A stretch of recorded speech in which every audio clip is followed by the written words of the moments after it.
వైకాపా కొత్తగా తెచ్చిన ప్రజా వ్యతిరేక భూ హక్కు చట్టాన్ని వెంటనే రద్దు చేయాలని న్యాయవాదులు కదం తొక్కారు. వైఎస్ఆర్ జిల్లా జమ్మలమడుగు పట్టణంలో సుమారు 500 మంది లాయర్లు నిరసన ర్యాలీ చేపట్టారు.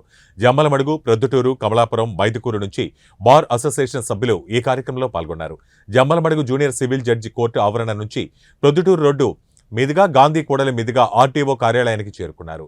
అక్కడ కాసేపు నిరసన తెలిపి ఆర్డీఓ శ్రీనివాసులకు వినతి పత్రం అందజేశారు. ఈ చట్టం అమలైతే ప్రజలు, రైతులు తీవ్రంగా నష్టపోతారని లాయర్లు హెచ్చరించారు.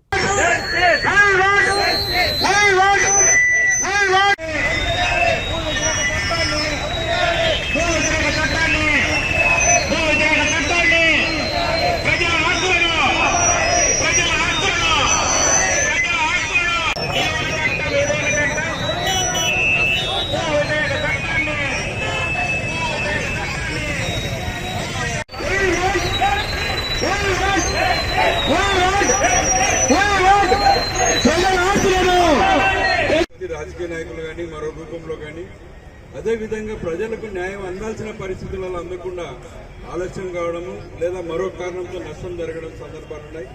ఇవి రెండు నివారించడానికి చట్టంలో లోసుగులన్నీ ఉన్నాయి కాబట్టి ఇది అన్కాన్స్టిట్యూషనల్ గా ఉన్న సందర్భంలో ఈ చట్టాన్ని రద్దు చేయమని చెప్పేసి న్యాయవాదులందరం డిమాండ్ చేస్తున్నాం.